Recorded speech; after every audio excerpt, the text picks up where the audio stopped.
Hello friends, बहुत बहुत स्वागत है आपका मेरे चैनल में। तो आज मैं आपको दिखाने वाली हूँ कि ये जो 4 दिनों का फेस्टिवल होता है छठ, उसमें हम लोग क्या क्या करते हैं। और हर दिन का मैं अलग अलग वीडियो बनाऊंगी और आपको दिखाऊंगी। तो ये जो छठ पूजा है ये है लास्ट ईयर की, मतलब 2024 की, जिसे मैंने एडिट करके आपके लिए अपलोड किया है। तो चलिए देखते हैं लास्ट ईयर का डे 1 को हम कहते हैं नहाए खाए। तो सबसे पहले किसी भी दिन जो पूजा करती है, ये चारों दिन सबसे पहले सूर्य की आराधना करते हैं। भगवान सूर्य से अनुमति लेते हैं कि हे भगवान, अगर जो भी मैं पूजा करने वाली हूँ उसमें मेरा साथ दीजिएगा और पूजा को सफल बनाइएगा।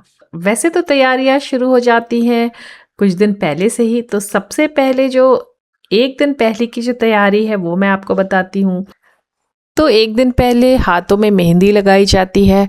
और ये एक ऐसा त्योहार है जिसमें सारा परिवार इकट्ठा होता है, सारे लोग घर पे आते हैं त्योहार में सम्मिलित होने के लिए। तो सभी लोग मिलकर बहुत उमंग से इसकी शुरुआत करते हैं।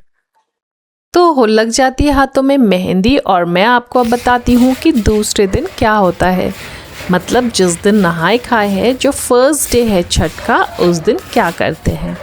तो सबसे पहले सुबह उठकर, जैसा कि मैंने आपको बोला था, पहले तो प्रणाम करते हैं, भगवान से आज्ञा लेते हैं, सूर्य भगवान से। और उसके बाद जिस एरिया में जहाँ पे भी छठ करना है उस एरिया को अच्छे से उसकी साफ़ सफाई करते हैं। तो मैं यहाँ छत पे करती हूँ, अपनी छत पे छठ करती हूँ। तो सारे छत की धुलाई हो रही है।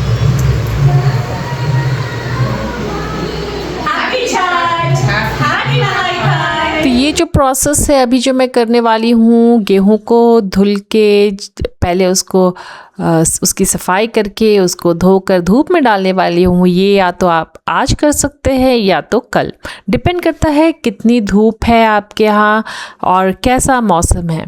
तो इस बार हमारे यहाँ जो है बहुत बारिशों का मौसम था। तो हमने यही सोचा कि चलो एक दिन पहले ही धुलवा लेते हैं, ताकि अगर सूखने में 2 दिन भी लग जाए तो हम 2 दिन लगा कर इसे सुखा सकते हैं। और इससे बनाया जाएगा वो प्रसाद जो कि है ठेकुआ, छठ का सबसे इम्पॉर्टेंट प्रसाद। तो इसलिए आज ही के दिन हमने गेहूं की धुलाई और उसको साफ़ सुथरा करके सुखाने का प्रोसेस आज ही के दिन किया।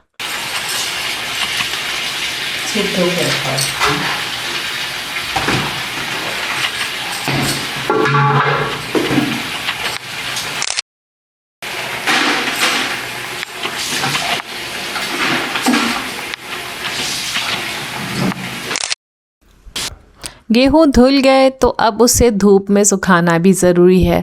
धूप में सुखा लेते हैं गेहूँ को। तो उसके लिए इस तरह से एक शीट बिछा देते हैं। ऑलरेडी छत की धुलाई हो चुकी है, एरिया साफ़ सुथरा हो चुका है।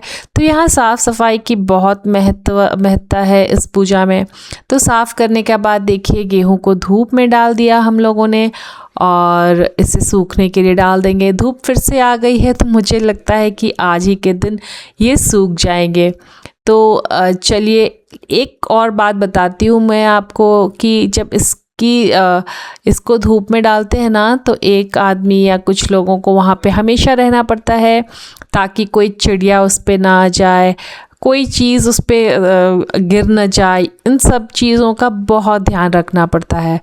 तो एक आदमी यहाँ पे रहता है ड्यूरिंग, जब तक कि ये सूखता नहीं है तब तक एक आदमी ध्यान देते रहता है यहाँ पे बैठ करके। तो इसी तरह से हम लोग शिफ्ट वाइज अपॉइंट करते हैं, क्योंकि दिन भर धूप में बैठना भी पड़ता है जो भी इसका ध्यान रखे। तो शिफ्ट वाइज सब लोग अपने अपने समय के अनुसार समय ले करके छत पे बैठते हैं, ताकि इसका ध्यान रखा जा सके। तो इस तरह से धूप को में गेहूं को सुखाने का प्रोसेस शुरू कर दिया गया है।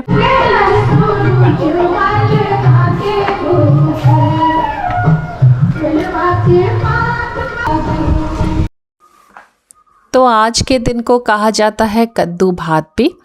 तो ये बनाया जाता है आज के दिन। जो दिन की सब्ज़ी बनती है वो है ये कद्दू। ग्रीन पम्पकिन, इसकी सब्ज़ी बनाई जाती है।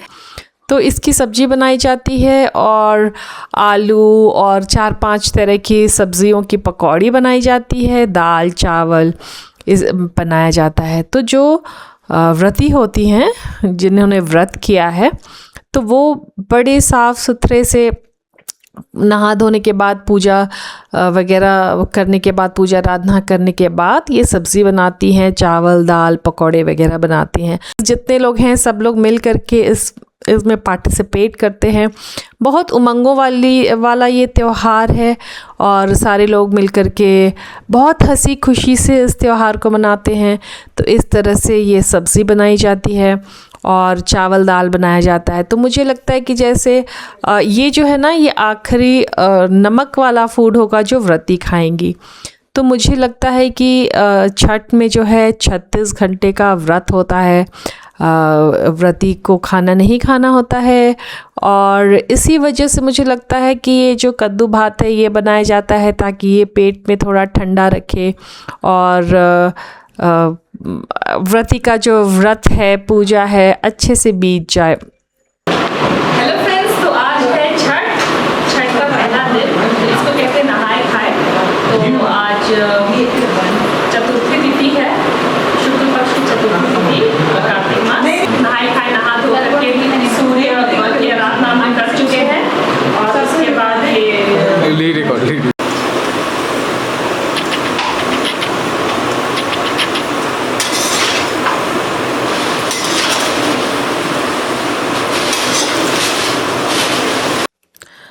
छठ पूजा के दौरान नहाए खाए जो है, जिस दिन को कहते हैं नहाए खाए, उसका मतलब होता है कि नहाओ और फिर खाना खाओ। तो नहाने का भी मतलब होता है कि बहुत सुबह उठ के नहाना है और नदी और तालाब में जाकर स्नान करना है। लेकिन आजकल तो शहरीकरण के कारण ये सब संभव नहीं है, लेकिन प्रथाएं चलती हैं। तो ये छठ पर्व की शुरुआत होती है और व्रती यहाँ नदी या तालाब में स्नान करके खुद को पवित्र करती हैं और सात्विक भोजन बनाया जाता है उस दिन, जैसे कि चने की दाल, लौकी की सब्जी, चावल वगैरह। और इस दिन ना शुद्धता और पवित्रता का बहुत खास ख्याल रखा जाता है। और ये मतलब शुद्धता और पवित्रता तो सिर्फ साफ़ सफाई और खान पान में तो है ही, लेकिन इसमें शरीर और आत्मा की भी शुद्धि की जाती है ताकि आगामी अनुष्ठानों के लिए भक्त तैयार हो सकें। और सात्विक भोजन है, इस दिन केवल सात्विक भोजन किया जाता है, जैसे लौकी की सब्ज़ी, चने की दाल और चावल और सब्जियों की पकौड़ियाँ वगैरह, और सिर्फ सेंधा नमक और बिना लहसुन प्याज का खाना बनाया जाता है। और इस तरह की प्रक्रिया से क्या होता है ना, ये व्रती के मन में और शरीर में सकारात्मक ऊर्जा की शक्ति का संचार करती है इस तरह की प्रक्रिया। तो इससे क्या होता है, छठ पूजा के नियमों का पालन करने में व्रती को मदद मिलती है। तो जब खाना बन जाता है तो व्रती खाना खाती हैं। सबसे पहले व्रती भोजन करती हैं और उसके बाद क्या होता है कि जो लोग हैं सारे लोग इसी भोजन को खाते हैं और बिल्कुल इसको प्रसाद मतलब ये प्रसाद है। तो ये जब व्रती भोजन कर लेती हैं तो ये प्रसाद घर के सारे लोग खाते हैं और बहुत ही अच्छा महसूस करते हैं, बहुत ही अच्छा लगता है। पूरा माहौल जो है बहुत पवित्र सा लगता है और बहुत उत्साह और फेस्टिव मूड रहता है सभी का। तो सभी लोग बहुत एंजॉय करते हैं इस फेस्टिवल को। तो आप मेरे साथ बने रहिए मेरे चैनल में। मैं दिखाऊंगी कि दूसरे दिन में क्या क्या करते हैं और कैसे हम छठ का दूसरा दिन करते हैं। तो उम्मीद है आपको पसंद आ रहा होगा ये छठ सीरीज़। तो वीडियो को लाइक और शेयर ज़रूर करें और मेरे चैनल को सब्सक्राइब करना ना भूलें। फ्रेंड्स, स्वागत है आपका डे 2 में। आज है खरना, छठ की पूजा। तो खरना जो है वो है पंचमी तिथि में, शुक्ल पक्ष कार्तिक मास में करता है। तो आज का जो स्पेशल है ये प्रसाद है, जो है खीर और रोटी। तो रोटी और खीर ही आज का मेन प्रसाद है और उसके बाद प्रसाद चढ़ाते हैं और सारे लोग प्रसाद ग्रहण करते हैं। इस तरह से बनता है हमारा चलिए दोस्तों, स्वागत है आपका छठ के दूसरे दिन में, लेकिन पहले दिन का एक रिकैप। तो पहला दिन नहाए खाए छठ पूजा का पहला दिन होता है। छठ पूजा के पहले दिन घर, नदी या तालाब में स्नान किया जाता है। उसके बाद व्रती खाना बनाकर फिर खाती। तो छठ में पूजा की जाती है देवी छठी मैया की और सूर्यदेव की। तो देवी छठी मैया सूर्यदेव की बहन है और शक्ति स्वरूपा हैं। मान्यता है कि छठी मैया की पूजा करने से परिवार की रक्षा, स्वास्थ्य, सफलता और लंबी आयु का आशीर्वाद मिलता है। यह ब्रह्मा जी की मानस पुत्री या प्रकृति का छठा अंश मानी जाती हैं। इस साल नहाए खाए पड़ा है 25 अक्टूबर को, और ये था पिछले बार का नहाए खाए, जिसमें देखिए प्रसाद दिया जा रहा है सभी को। तो उस दिन बनाया गया था प्रसाद में, जो है नहाए खाए के प्रसाद में था चावल, चने की दाल, साग, लौकी की सब्जी, बहुत सारे पकौड़े, हर चीज़ की। तो इस तरह से बनाकर प्रसाद के रूप में इसे पहले व्रती ने ग्रहण किया और उसके बाद सारे लोगों ने। तो चलिए, स्वागत है अब आपका दूसरे दिन में। तो दूसरे दिन बनाई जाती है खीर और रोटी, और इस दिन को कहते हैं खरना। तो इस दिन क्या होता है कि व्रती देखिए सुबह से ही तैयारी स्टार्ट है खीर बनाने की। तो दूसरे दिन को कहते हैं खरना। तो खरना जो है वो छठ का दूसरा दिन होता है। इस दिन व्रती निर्जला व्रत रखते हैं और शाम को सूर्यास्त के बाद गुड़ और चावल की खीर, पूड़ी या कहीं कहीं रोटी और फलों का प्रसाद बनाकर छठी मैया को अर्पित करती हैं। व्रती इस प्रसाद का सेवन करके अपना दिन का व्रत खोलते हैं। मतलब दिन भर वो उस दिन व्रत पे रहते हैं, और जब सूर्यास्त के बाद गुड़ और चावल और जो भी प्रसाद है उसे अर्पण करके फिर व्रती उसी प्रसाद से अपना व्रत तोड़ती हैं। व्रती इस प्रसाद का सेवन करके अपने दिन का व्रत खोलते हैं। खरना का प्रसाद का सेवन करने के साथ ही 36 घंटे का कठोर निर्जला व्रत की शुरुआत की जाती है। तो यह है छठ पूजा की खास बात कि पहला दिन जो खाना बनता है वो बनता है बिल्कुल सेंधा नमक में। नमक यूज़ किया जाता है, सेंधा नमक उसी दिन। फिर दूसरे दिन खरना होता है, उसमें मीठा का प्रयोग किया जाता है, यानी कि खीर और रोटी। उस दिन भर जो व्रती हैं वो व्रत पे रहते हैं, और शाम को जब प्रसाद अर्पण कर लेती हैं सूर्यास्त के बाद, उसके बाद वो अपना व्रत तोड़ती हैं। खीर, रोटी, हमारे यहाँ रोटी बनाई जाती है, कहीं कहीं पूड़ी भी बनाई जाती है, तो उससे वो अपना व्रत तोड़ती हैं। और उसके बाद वो होता है उनका आखिरी खाना, और उसके बाद सीधा सुबह के अर्घ्य के बाद ही व्रती भोजन ग्रहण करती है, यानी कि 36 घंटे का व्रत होता है उसके बाद। तो देखिए इस तरह से खीर तैयार कर रही हैं, गुड़ की खीर बनाई जाती है।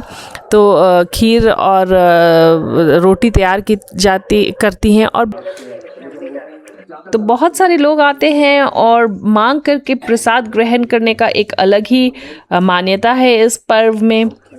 तो यह खरना जो कि है व्रत का दूसरा दिन। उसके बाद देखिए इस तरह से जब खीर और रोटी तैयार हो जाती है तो इस तरह से उस प्रसाद को चढ़ाया जाता है। पहले इस तरह से देखिए रोटी, खीर, फल वगैरह का जो भी सेवन करते हैं, मतलब भगवान को जो चढ़ाते हैं, पहले भगवान को चढ़ाया जाता है। ये पूजा की जाती है खरना वाले दिन सूर्यास्त के बाद। और ये व्रती जो है दिन भर फास्टिंग है, विदाउट एनी वाटर या फूड। तो इस तरह से व्रती जब पारण कर लेती हैं दिन भर के व्रत के बाद, तब सभी को प्रसाद बांटा जाता है। तो उम्मीद है कि आपको छठ का ये जो दूसरा दिन है खरना के बारे में जानकारी मिली होगी, और आपको पता चला होगा कि इस पूजा में दूसरे दिन हम क्या क्या करते हैं। तो बने रहिए मेरे साथ छठ के इस एपिसोड में। अब मैं आपको बताऊंगी अगली वीडियो में कि तीसरे दिन, यानी कि छठ के तीसरे दिन शाम वाले अर्घ्य के दिन हम क्या करते हैं। तो नहाई खाई से शुरू होकर यह व्रत 4 दिनों तक चलता है और ख़त्म होता है सुबह के अर्घ्य के साथ चौथे दिन। तो चलिए दूसरे दिन की समापन करते हैं और मिलते हैं अब आपसे तीसरे दिन में। Thank you for watching. Do like, share and subscribe my channel.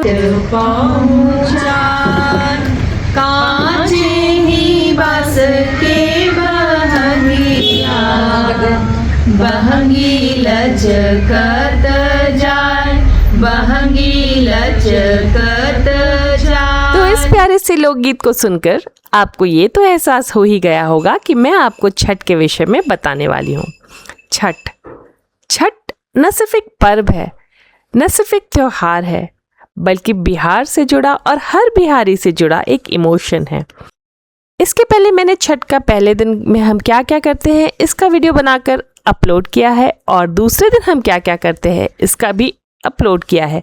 तो आप हमारे सीरीज़ ऑफ छठ में आप देख सकते हैं फर्स्ट डे, सेकेंड डे, और ये वीडियो जो है ये है थर्ड डे छठ के हम क्या क्या करते हैं। तो 4 दिनों का यह मनोरम त्योहार मैं आपके सम्मुख रखना चाह रही हूँ। तो चलिए देखते हैं कि तीसरे दिन छठ के हम क्या क्या करते हैं। तो स्वागत है आपका छठ के तीसरे एपिसोड में, यानी कि तीसरे दिन में। तो छठ के हर दिन की तरह सुबह उठकर व्रती सूर्य देव की आराधना करती है, और घर के बाकी लोग भी घर की साफ सफाई करके नहा धोकर सूर्य देव की आराधना करते हैं, और सूर्य देव से और छठी मैया से ये अनुरोध करते हैं कि भगवान हमारे इस व्रत को सफल बनाएं। तो ऐसी कामना को लेकर हम शुरुआत करते हैं छठ के तीसरे दिन की। तो आज साफ सफाई हो रही है सबसे पहले इस सूप की, और सारे फल जो शाम के अर्घ्य के लिए चढ़ाया जाएगा, और बनेगा ठेकुआ जिसे सूप में रखकर सूर्य देव को चढ़ाया जाता है। तो सबसे पहले छठ पूजा में सूप का महत्व आपको बताती हूँ। छठ पूजा में बांस के सूप या टोकरी का विशेष महत्व होता है, क्योंकि इसे पवित्र और प्रकृति का प्रतीक माना जाता है जो सूर्य देव की पूजा में प्रयोग होता है। बांस को शुभ और पवित्र माना जाता है, और सूप का उपयोग यह सुनिश्चित करता है कि पूजा पूरी और सफल हो। इस पूजा में सूप का उपयोग अर्घ्य देने और प्रसाद रखने के लिए किया जाता है, और मान्यता है कि इससे धन, संतान, सुख और समृद्धि की प्राप्ति होती है। इसीलिए सबसे पहले इस सूप को धोकर धूप में सुखाया जाता है।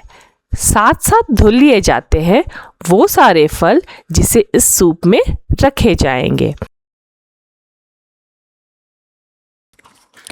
तो छठ पूजा में चढ़ाए जाने वाले मुख्य फलों में केला, नारियल, डाब नींबू और गन्ना शामिल हैं।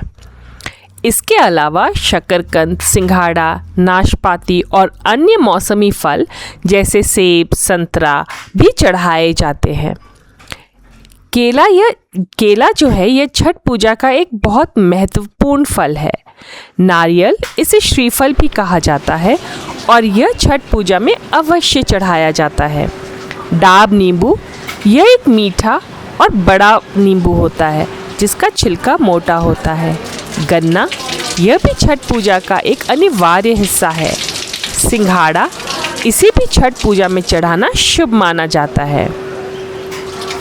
अन्य फल और सब्जी है सुतनी, नाशपाती, सेब, संतरा आदि भी इसमें चढ़ाया जाता है। तो सबसे पहले इन सारे फलों को और सूप को अच्छे से धो लिया जाता है, और इसे धूप में रखकर इसके पानी को सुखा लिया जाता है, ताकि जब इसे सूप में चढ़ाया जाए तो ये सही रहे और खराब ना हो जाए।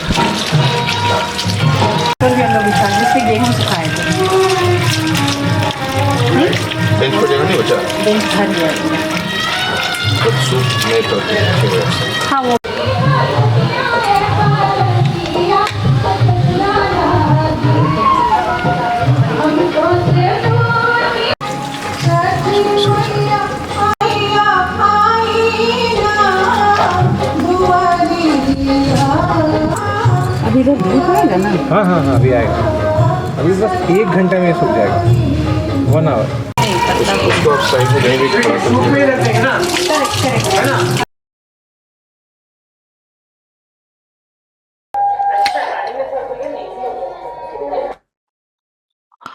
और अब फल सूख रहे हैं धुल के, तो अंदर बनाया जा रहा है ये ठेकुआ, जो एक बहुत ही इम्पॉर्टेंट प्रसाद है।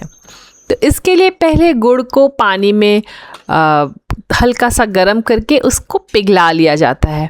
उसको पिघलाना बहुत ज़रूरी है ताकि वो आराम से आटे में घुल सके। और यहाँ देखिए आप, आटे को मिलाया जा रहा है। तो जो छठ है, जो छठ में ठेकुआ का महत्व है, छठ पूजा का मतलब उसका महत्व ही यह है कि वह छठ पूजा का सबसे महत्वपूर्ण और प्रिय प्रसाद होता है, जो छठी मैया और सूर्य देव के प्रति श्रद्धा, भक्ति और कृतज्ञता का प्रतीक है।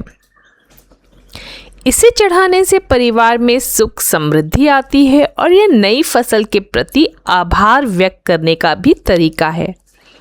ठेकुआ गेहूं और गुड़ से बना एक पौष्टिक और पवित्र व्यंजन है, जिसके बिना यह पर्व अधूरा माना जाता है। यह छठी मैया का सबसे प्रिय और महाप्रसाद माना जाता है। इसे बहुत ही नियमों और पवित्रता के साथ बनाया जाता है, जो पर्व की आस्था और भक्ति को दर्शाता है। छठी मैया को ठेकुआ चढ़ाने से घर परिवार में सुख समृद्धि आती है। गेहूं, गुड़ और घी जैसी सामग्री इसे सूर्य की तरह तेज और ऊर्जावान बनाती है, जो सूर्य देव का प्रतीक है। इसमें गेहूं का उपयोग होता है, जिसे हमने आपको पहले भी दिखाया था। उसे धोकर, चुनकर, सुखाकर उसके बाद उसे पिसवाया जाता है। गेहूं है वह नई फसल का प्रतीक है, इसलिए यह फसल के लिए आभार भी व्यक्त करता है। गेहूं और गुड़ से बने होने के कारण यह ठंड के मौसम में शरीर को ऊर्जा और गर्मी प्रदान करता है, जो व्रत रखने वालों के लिए आवश्यक है। इसे आपस में बांटकर और चखकर लोग त्योहार की पवित्रता का अनुभव करते हैं, जो आपसी प्रेम और एकता को दर्शाता है। आप यहाँ देख सकते हैं कि किस तरह से इसे बनाने में भी आपसी प्रेम और एकता का दर्शन होता है। जैसे देखिए, घर के सभी लोग मिल बांटकर इसे एक साथ बनाते हैं। और जब तक ठेकुआ बनता है, देखिए बाहर फलों को भी सुखाने का कार्यक्रम चल रहा है। सारे लोग मिलकर काम को बांटते हैं और बहुत सारा काम करते हैं। तो इस तरह से देखिए, जब ठेकुआ बन गया, ठोक ठोक के उसको साइज़ दे दिया गया, शेप दे दिया गया, उसके बाद इसको छाना जाता है। छाना जाता है मतलब कि ऑयल में डीप फ्राई किया जाता है। और ये ऑयल नहीं, शुद्ध घी हम यूज़ करते हैं। शुद्ध घी से इस ठेकुआ का टेस्ट कुछ अलग ही भाता है। तो शुद्ध घी में इसे अच्छे से कम फ्लेम में इसे पकाया जाता है, डीप फ्राई किया जाता है। जब आप इसे डीप फ्राई करेंगे कम फ्लेम पे, बहुत अंदर से अच्छी तरह से पक जाता है और बहुत ही स्वादिष्ट लगता है। ठेकुआ एक ऐसा प्रसाद है जिसको खाने के लिए लोग दूर दूर से अपने घरों में छठ के लिए वापस जाते हैं। साथ साथ छठ के इमोशंस की बात तो है ही, बात ठेकुए की भी है। तो चलिए, तो मैं यूं ही कह रही थी। तो इस तरह से ठेकुआ को, प्रसाद को मतलब बनाया जाता है। तो छठ के लिए, सूप के लिए सारे फल धुल गए हैं, सूप धुल गया है, सूख चुका है और ठेकुआ भी अब लगभग तैयार हो चुके हैं। तो इस ठेकुए को और सारे फलों को अब सजाया जाएगा सूप में, ताकि शाम को इससे भगवान सूर्य की और छठी मैया की अर्घ्य की जा सके। तो ये देखिए, अब सूप सजाने की प्रक्रिया शुरू हो गई है। तो ये डिपेंड करता है कि कौन कितना सूप चढ़ाता है। तो जितना भी आपको सूप चढ़ाना है उसमें उतना सूप हमें लेना पड़ता है। और देखिए बाहर पीछे आपको दिखाई दे रहा होगा, वहाँ पे जितने भी फल हमने सूखने को दिए थे धुल कर वो सब सूख चुके हैं। इसे आकर अंदर रख दिया गया है और अब देखिए सूप में इन सब की तैयारी की जा रही है। सबसे पहले तो इस तरह से आईपन से सूप को अच्छे से एक उसमें क्रॉस बनाया जाता है, मतलब। और ये ना पर्टिकुलर है, ऐसे ही किया जाता है हमेशा। और देखिए 6 या ऐसे रखे जाते हैं और उसमें सिंदूर लगाया जाता है, फिर किराव चढ़ाया जाता है, जो भींगा हुआ किराव है वो रखा जाता है, फिर सारे फलों को रखा जाता है इसमें, और ठेकुआ भी रखा जाता है इस तरह से। और डिपेंड करता है, 2 तरह का ठेकुआ बनाते हैं हम लोग, गोल और लंबे प्रकार के।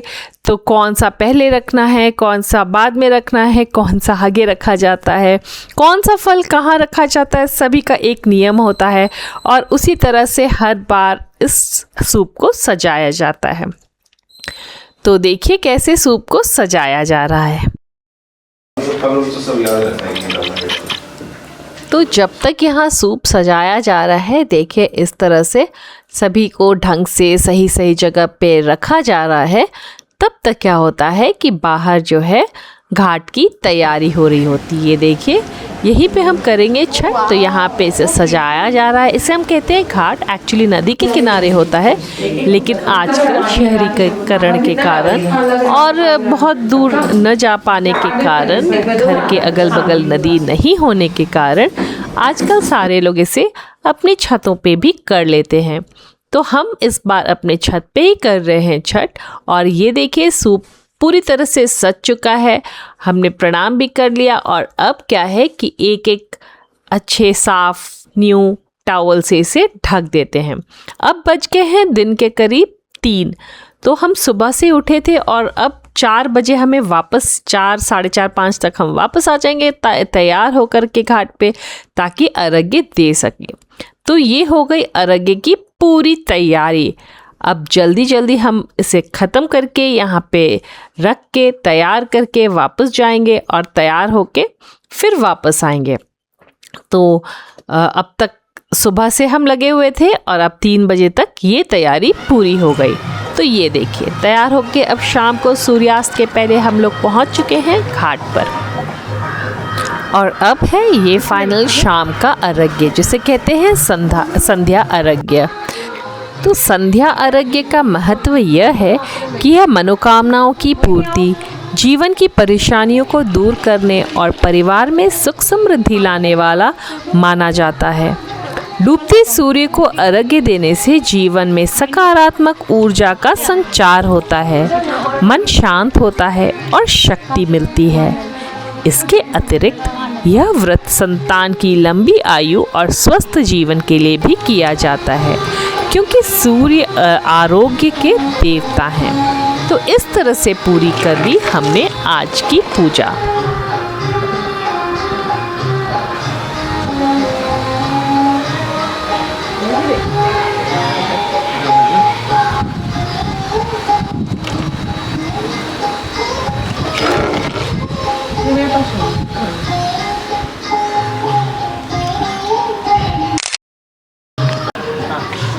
करना क्या है, पूजा का चीज करना मन करे कर लो।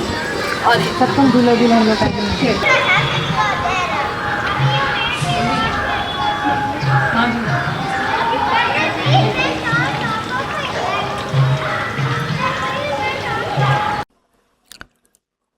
उसके बाद क्या होता है कि सारे लोग बैठ करके एंजॉय करते हैं। एंजॉय क्या करते हैं, मतलब जो भी लोक गीत संगीत का कार्यक्रम होता है वो किया जाता है। और सारी लेडीज़ और जितने लोगों को गीत आता है, आजकल तो लोगों को गीत भी कम आता है, तो लेकिन थैंकफुली यूट्यूब है और बहुत सारे ऐसे रिसोर्सेज हैं जहाँ से गाने हम ले सकते हैं।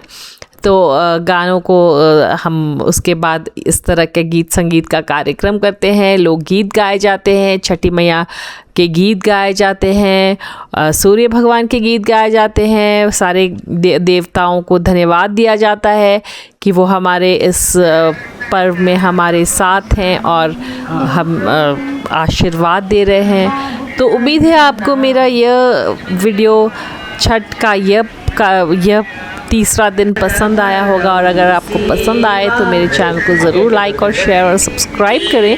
मैं मिलूँगी अगली बार एक नई वीडियो के साथ, छठ के 4th डे के साथ। तब तक के लिए thank you for watching. Do like, share and subscribe my channel.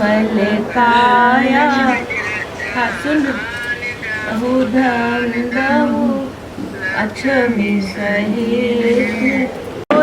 Binsar आहे भोर बिनसार आज के दिन वाहो दीनानाथ हेला गे अबला एकटा कोढ़िया पुरुष एकटा कोढ़िया पुरुष।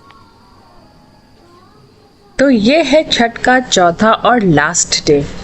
तो देखिए इस तरह से घाट को हमने सजाया हुआ था और देखिए लाइट भी जल रही है। करीब 4 बजे हम आ चुके थे ऊपर और ये देखिए अब पानी में जल में खड़े होने जा रहे हैं। सूर्योदय का इंतज़ार है। पिछली बार जो हमने पूजा की थी वो थी डूबते हुए सूर्य की एक शाम पहले और अब हम अर्घ्य देंगे उगते हुए सूर्य की। तो इस तरह से व्रती हाथ में पान पत्ता सुपारी ऐपन ये सब लेकर के सूप रखती है अपने हाथ में, मतलब जो अर्घ्य देते हैं भगवान सूर्य को उसे हाथ में लेते हैं और सूर्य देव से प्रार्थना की जाती है। छठी मैया से प्रार्थना की जाती है, जो सूर्य देव की बहन है उनसे प्रार्थना की जाती है और उगते हुए सूर्य को अर्घ्य दिया जाता है। जब व्रती अर्घ्य दे देती हैं तो सारे लोग भी खड़े होकर सूर्य भगवान से प्रार्थना करते हैं, अर्घ्य देते हैं, जल का अर्घ्य देते हैं और उसके बाद रस्मों को करके खत्म हो जाता है छठ का आखिरी दिन भी। तो फ्रेंड्स इस तरह से खत्म होता है छठ का डे 4 भी और हम इंतज़ार करने लगते हैं अगले साल के छठ की। तो चलिए बने रहिए मेरे चैनल में खान पान पकवान और मैं अब और भी वीडियोस डालती रहूँगी। प्लीज़ देखते रहिए, शेयर लाइक ज़रूर कीजिए और मेरे चैनल को सब्सक्राइब करना ना भूलिए। तो मैं मिलूँगी एक नई रेसिपी के साथ एक नई वीडियो के साथ। तब तक के लिए thank you for watching. Do like share and subscribe my channel.